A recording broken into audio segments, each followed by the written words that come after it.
My name is Grace Shepard, 23 years old. I used to believe that 8 months was enough time for a relationship to take shape, slowly, naturally, the way vines wrap around the things they trust. With Eric, I thought I had finally found something that felt steady. He was sweet, attentive in his own clumsy way, and he made me laugh. But even in our happiest moments, there was always a shadow lingering behind him. Her name was Olivia. The first time I met her, I thought she was harmless, pretty soft-spoken, the kind of girl who always tucked her hair behind her ear like she was afraid of taking up space. But then she'd look at me with this certain spark in her eyes, an assessing flicker, as if she were quietly measuring me against a standard she'd created long before I ever walked into Eric's life. I felt it instantly. She had already decided she didn't want me there. And Eric, he revolved around her like she was his true north. He told me early on that they'd been neighbors since childhood, inseparable for 14 years, school together, college together, a job at the same company, after graduation, as if adulthood had simply been another group project they decided to pair up for. By the time I showed up, Olivia wasn't just a best friend, she was embedded into the structure of his life so deeply that I sometimes wondered if he even knew where she ended and he began. He didn't make a single decision without consulting her. Not even our relationship. He admitted to me 4 months in that every woman he'd dated had to be Olivia approved. If Olivia didn't like someone, he broke up with them. And each of those flings lasted only a few months. I should have left right then. Anyone with common sense would have. But I was already in deep, and I convinced myself that maybe, just maybe, I'd be different. I wasn't. My interactions with Olivia were civil at best and clinical at worst. When the three of us hung out, she would slip in these subtle reminder stories about their inside jokes, the secrets they shared, the disasters they survived together. She made it sound like I was intruding on something sacred. And Eric, he never seemed to notice. I laughed along, pretending her comments didn't sting. I should have known then she'd eventually come for me. I just didn't know how fast. 5 days ago, I woke up feeling awful stomach-twisting fever building. My roommate was out of town, so the apartment felt cold and too quiet, and I hated being sick alone. Against my usual instincts, I called Eric and asked him if he could come help me out. He hesitated. At first, I thought he was afraid of catching something. I quickly reassured him it was just a stomach bug. But even then, he seemed reluctant, his voice thin and distant. When I pushed, he finally told me the truth. I had plans to watch a movie and get lunch with Olivia. I don't know if I can cancel. The words stabbed like something dull and rusted. I was sick alone, dizzy, and somehow still not as important as a movie date with his best friend. I snapped. I told him he could go date Olivia. Then I hung up. He called and texted for the next hour, but I didn't answer. The mix of fever and humiliation was unbearable. But when he finally showed up at my door with homemade soup apologies spilling out of his mouth, I felt something thaw in me. I let myself believe he cared. We spent the whole day together, and when he left that night, I felt better. I didn't realize that momentary warmth was the eye of the storm. The very next day, Eric ghosted me. No calls, no texts, nothing. I spiraled, checking my phone every few minutes, imagining horrible scenarios, wondering if he'd gotten sick after all. Midnight crept in heavy and slow before my phone finally lit up with his name. His voice was stiff, unfamiliar, drained of softness.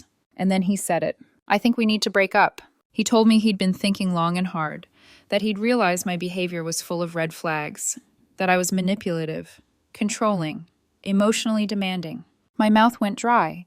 My brain scrambled to understand how this could happen less than 24 hours after he'd been holding me through my fever. I couldn't even speak. I just listened as he laid out his verdict, his voice trembling not with sadness but with certainty.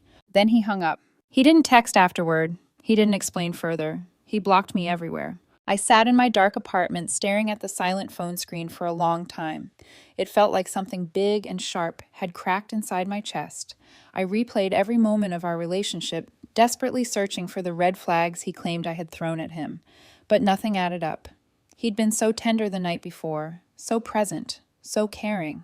None of it made sense. For 2 days, I drifted like a ghost, half present at work, staring blankly at laundry piles, barely eating. Every so often, the image of Eric cooking soup for me flashed in my mind like a cruel joke. Then last night, my phone buzzed again. His name appeared. For a moment, my heart jumped the way a heart does when it hasn't learned yet that the person it's beating for is no longer safe. I picked up. He didn't even let me speak. He sobbed, messy, frantic, almost hysterical. He said he was sorry that he'd made a huge mistake, that he never wanted to break up, that something had happened, something I needed to know. He paused, then breathing hard, sounding like he was trying to tear words out of his throat. Grace, it wasn't me. Olivia told me to break up with you. She said you were dangerous for me, that you were showing red flags. She convinced me. My stomach dropped. All those days of self-doubt, the spinning thoughts, the guilt, the mourning. Olivia had orchestrated everything. Eric kept talking, voice shaking, insisting he wanted me back. But the longer he spoke, the more hollow his remorse sounded. Something didn't feel genuine. Something felt incomplete. And as he whispered, "I'll do anything to fix this," I realized this wasn't just a breakup. This was a power play. And Olivia wasn't done with me. Eric kept repeating the same apology over and over, like if he said it enough times, the truth would somehow rearrange itself into something cleaner, something less pathetic. But all I heard was the tremor in his voice and the frantic edge under every word. Not guilt panic.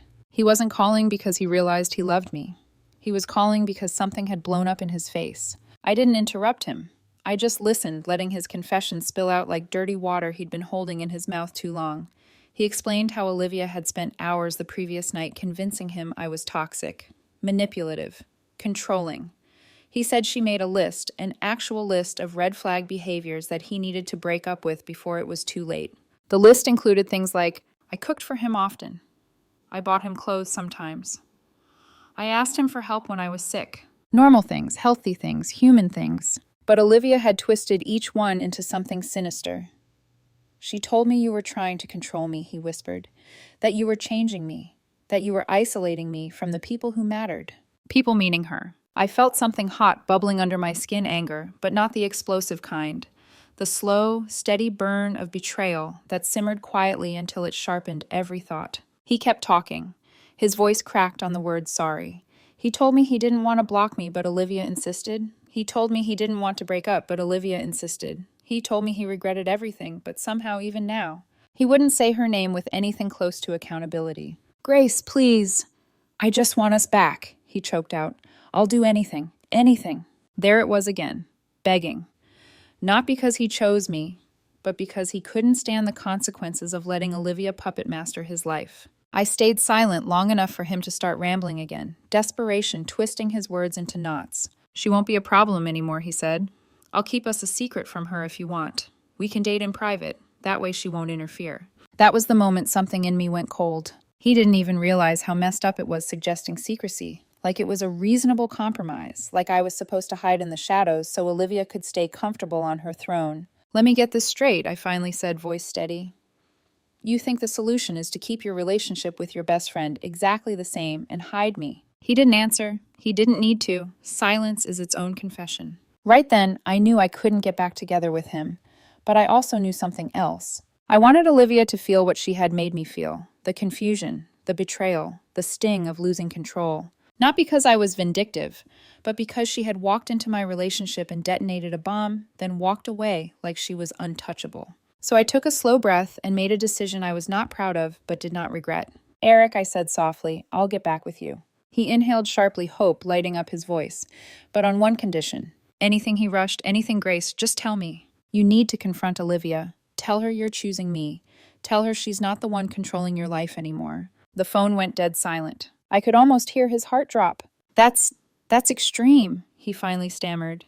She'll be furious. She'll think I'm disrespecting her. She is disrespecting you, I said calmly, and me. He tried to argue softly at first, then more urgently. He told me he didn't want to hurt her, that it was unnecessary, that things could be worked out quietly, peacefully. But the more he spoke, the clearer it became. He wasn't afraid of hurting me. He was terrified of upsetting her. And that made everything worse. You either tell her I said my voice still even, or you say goodbye. Permanently. He went quiet again. I pictured him in his room, running a hand through his hair, pacing, trying to justify protecting Olivia at my expense yet again, trying to balance his guilt with his dependency. He wasn't a bad person, just a weak one. And weakness in a relationship is its own kind of cruelty. Minutes passed. The silence grew heavier. Then, bloop.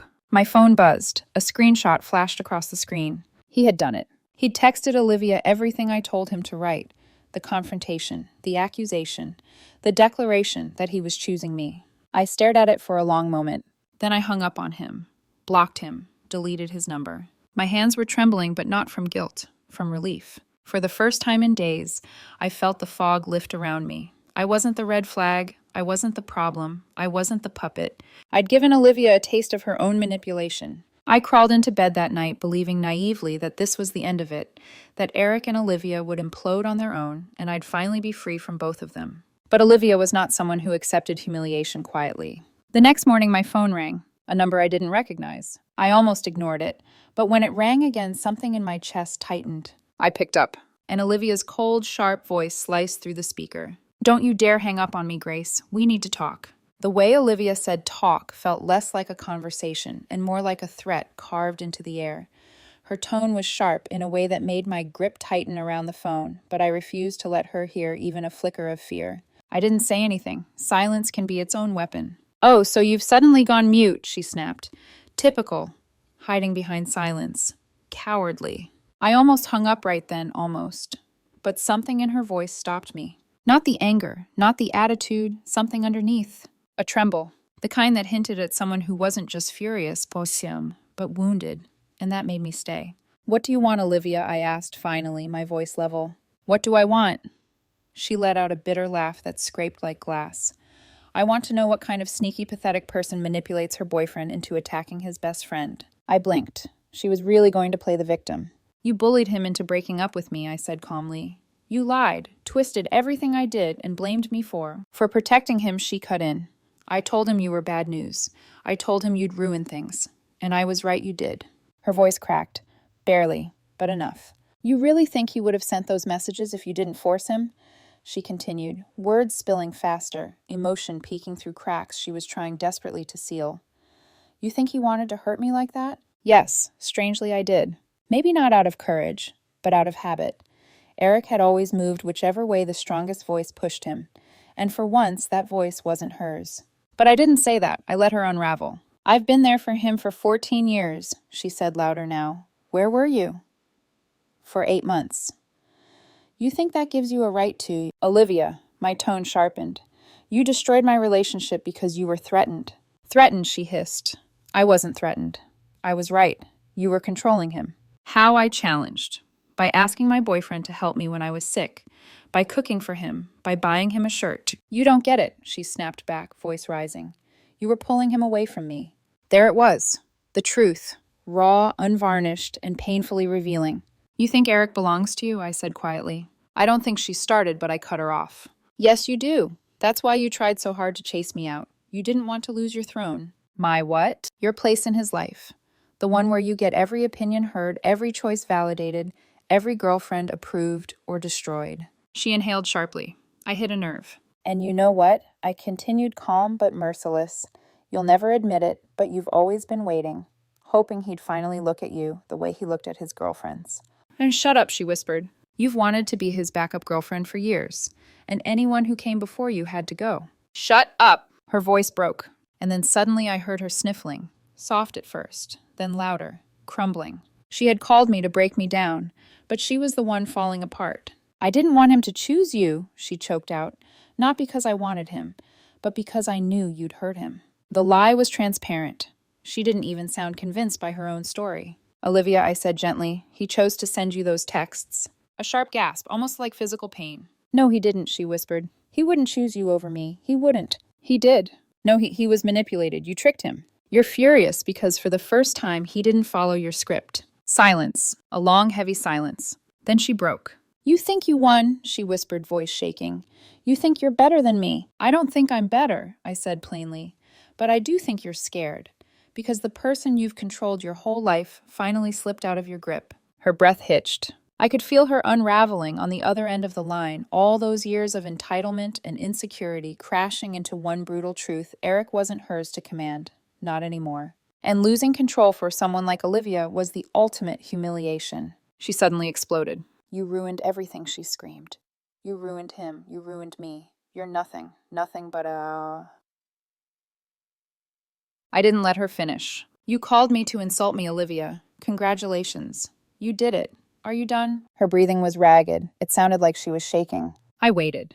But all I heard were sobs, raw, ugly, childlike. She was shattered, and I didn't feel sorry. "Goodbye, Olivia," I said quietly. I hung up. The silence afterward felt like the first deep breath after being underwater too long. I thought that would be the end, that she'd lick her wounds privately and move on. But people like Olivia don't disappear. They regroup, they retaliate. Later that afternoon, a friend texted me, "Hey, remember the party this weekend? Just a heads up, Eric and Olivia are coming." Something inside me tightened. I wasn't scared, but I knew exactly what that meant. A storm was coming, a messy, public, unavoidable one. And when that party began, I would be walking straight into their battleground. The night of the party felt strangely electric, like the air itself was buzzing with something unspoken.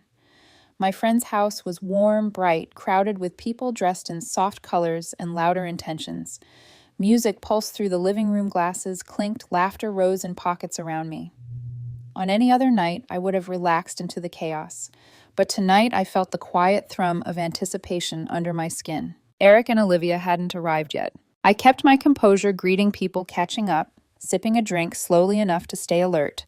Every time the front door opened, my pulse flickered, but it was always someone else, a coworker, a friend's date, a couple late to the party. Then 30 minutes in the music dipped for a beat as someone opened the door again. The room shifted. Conversation faltered, heads turned, and there they were, Eric and Olivia, side by side. Eric looked tense, jaw tight, eyes darting around the room until they landed squarely on me. Olivia had her chin lifted too high, her eyes gleaming with something between challenge and desperation. That brittle, triumphant little smirk curled on her lips as if she'd spent all day practicing it in the mirror. I inhaled slowly, then exhaled just as calmly. I wasn't running. I wasn't hiding. They wanted a scene. I could feel it radiating off them. But I wasn't giving them the first move. I pulled my friend aside and quietly explained the situation, everything she hadn't known. The breakup, the texts, the phone call, the fallout. I even offered to leave early. The last thing I wanted was to ruin her birthday with someone else's drama. But she just grinned, eyes sparking with the kind of chaotic humor only true friends possess. "Oh no," she whispered. "You're staying. If something happens, it happens. Honestly, I'd pay to see that showdown in person." I almost laughed. Almost. So I stayed. I talked with people. Smiled, sipped, pretended I didn't feel Olivia's gaze stabbing into my back every few minutes. Pretended I didn't notice Eric drifting closer, circling like he was trying to decide the best angle of attack. I wasn't flirting with anyone, but I chatted comfortably with a guy near the drink table, someone I barely knew whose name I had already forgotten. He made a joke about the playlist, and I laughed politely. That was enough. Eric lunged. Not physically, emotionally. He swooped in like a storm cloud, his voice loud enough to turn heads. "Wow," he said mockingly. "Already moved on, huh?" I blinked at him, unimpressed. "Excuse me." He gestured at the guy beside me. "Didn't take you long to replace me." The guy looked startled, then excused himself. Cowardly, but understandable. Now the crowd had turned.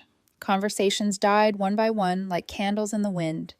Everyone sensed it the same way animals sense a coming earthquake. I crossed my arms. "If you're trying to start something, Eric, go ahead. But do it without dragging random people into it." His face reddened, anger tightening every muscle. "Don't act like you're innocent," he snarled. "You're a cheater, a liar, a phony. You pretended to care about me just so you could break up with you," I finished. "You already did that yourself." Whispers rippled through the room. Olivia stepped up behind him, her smirk widening like she'd been waiting her entire life for this moment. She folded her arms too, a mirrored, mocking version of mine. I felt something dark and steady settle inside me. I wasn't intimidated. If anything, I was tired and deeply annoyed. Eric wasn't done. "You're the backup," he snapped. Olivia said it perfectly. "You were never even worth dating, not compared to—" I laughed. I actually laughed. The sound sliced through his rant, stopping him mid-sentence. He blinked, thrown off balance. "Eric," I said softly, "you came crawling back to me 3 days after dumping me. If anyone was your backup, it wasn't me." The room stirred one collective exhale of, "Oh my God." His jaw clenched. He wanted to argue. He just didn't have the material. So I kept going, my voice calm and cutting. "Let's talk about what really happened," I said, looking directly at him. "You didn't break up with me because of my red flags. You broke up because Olivia told you to. You didn't think. You didn't question. You just obeyed." I turned to Olivia, meeting her eyes fully for the first time that night. "And as for you, congratulations. You've convinced everyone for years that you were irreplaceable. But the moment he finally chose someone over you, just once you lost your mind." Her face twitched. A tiny twitch, but enough to expose the cracks beneath her carefully curated confidence. Don't flatter yourself, she hissed. He never chose you. He only hurt me because you forced him. Funny, I said, because he managed to send that text himself. Your control slipped for 1 second, and you shattered. Her chest rose sharply. People around us watched with wide eyes, fascinated, horrified, unable to look away. Eric tried to intervene. Grace, stop. No, I cut in. You dragged me into this in front of everyone. You made this public. Now you're going to listen. I took one small step closer, not threatening, just steady. You called me insecure, I said to Olivia, but you're the one who used a new number to scream at me. You're the one who tried to make me feel worthless. You're the one who can't handle him caring about anyone else. Olivia's breathing sped up, anger, embarrassment, something bordering on panic. You don't get to talk about me, she shouted. You don't know anything about... Then she lunged. Not to hit me, though, she absolutely wanted to, but to get right into my space. She leaned in so close I could smell the floral perfume she'd drowned herself in. Her eyes were wild, glassy burning. Touch me, she whispered. I dare you. She wanted me to snap. She wanted the excuse. She wanted to create absolute chaos. But I didn't move. I didn't even blink. I'm not touching you, I said quietly. You're doing a perfectly good job humiliating yourself without my help. That broke her. She erupted, screeching, shoving at Eric, screaming slurs, accusations, half-formed sentences, fueled by a mix of heartbreak and entitlement. It was like watching a dam burst all at once, ugly, messy, unstoppable. Eric panicked, grabbing her arms to pull her back. Olivia, stop it, we're leaving. But she fought him, heels scraping loudly across the hardwood floor as he dragged her toward the door. She was still yelling, shrill and furious, until the door slammed behind them. The room fell silent. Then slowly, like a wave starting at the far edge of the ocean, the whispers began. My friend moved to my side, grinning ear to ear. That she whispered was absolutely badass. Laughter broke around us, nervous, relieved, amazed. I exhaled for the first time in what felt like an hour. That was the moment I realized I was finally free. Not because I'd won a fight, not because I'd humiliated them, but because I wasn't afraid of either of them anymore, and I was never going to be again. 3 months passed so quietly it almost startled me. For the first few weeks after the party, I kept expecting something dramatic to happen. Another unknown number calling a sudden confrontation, an angry message from a mutual friend, some attempt from Eric or Olivia to claw back the control they'd lost. But the silence that followed their exit from the party was absolute, heavy, final. It was the kind of silence that felt like closure. Friends would occasionally ask about the chaos, eager for updates, but there were none. Eric and Olivia vanished from my life the way wildfires burn bright and then leave only smoke behind. And honestly, I didn't miss them, not even a little. Still, rumors had a way of drifting back to me, soft, amused whispers from friends of friends. They're together now. They finally made it official. Honestly, they kind of deserve each other. The first time I heard it, I laughed. The second time, I laughed harder. It was poetic in the most twisted way possible, two people so obsessed with controlling the world around them finally trapped each other instead. A perfect loop of jealousy, insecurity, and mutual delusion. I wasn't bitter, I wasn't angry, I was just free. And in that freedom, my life quietly expanded. I started going to the gym again, started sleeping better. I took on new projects at work. I cooked actual meals instead of frozen dinners. My apartment felt brighter, literally and emotionally. I didn't realize how much weight I'd been carrying until it was gone. Then, without warning, something soft and unexpected happened. I met someone. It wasn't dramatic, no grand epiphany, no fireworks, just a moment. He was a friend of a friend I'd seen around casually, the kind of person you nod to at gatherings but never really talk to. His name was Luke. Tall, warm smile, a quiet steadiness that made you feel instantly grounded. The opposite of volatile. The opposite of chaos. We started talking at another small get-together one weekend about playlists, travel plans, stupid office stories. It wasn't flirty or forced. It just flowed. And then it flowed again the next time I saw him. And again. Eventually we went for coffee, then dinner, then a walk along the river at night where the city lights shimmered across the water and made everything feel a little braver, a little more possible. Luke never questioned me about my past. He listened when I shared pieces of it. He didn't rush anything. He didn't treat emotional intimacy like some battle to win. It was gentle. I didn't realize how much I'd needed gentle. But even as I felt myself growing closer to him, I stayed cautious, not out of fear, but out of wisdom. Experience had taught me that red flags often come disguised as romantic quirks, so I watched for the signs I'd ignored in the past. Clinginess, dependency, jealousy, a best friend lurking in the shadows with too much authority. But with Luke, nothing like that appeared. He had his own life, his own friends, his own center of gravity. And he welcomed me into it slowly, respectfully, without expectation. One evening, while sitting across from him at a tiny bistro, he reached for my hand in a way that felt easy, like breathing. Something in my chest warmed. I wasn't in love yet, but I could see the road ahead, and I wasn't afraid to walk it. Not anymore. Later that night, back in my apartment, I sat on the couch with the lights low, a soft playlist humming in the background. I thought about everything that had happened: the breakup, the manipulation, the party, the shouting, the tears, the anger, the mess. And I realized something surprising. The best thing that ever happened to me wasn't Eric apologizing. It wasn't Olivia breaking down. It wasn't even the revenge. It was the moment I understood my own worth. I had spent months believing I needed to fight for space in someone's life, believing I needed to be chosen, approved, validated. But in the end, I didn't need Eric to choose me. I didn't need Olivia to like me. I didn't need anyone to give me permission to exist confidently in my own story. The greatest gift wasn't payback, it was clarity. Clarity that I deserved a partner who chose me without hesitation. Clarity that I didn't need to compete with someone's ego, insecurity, or history.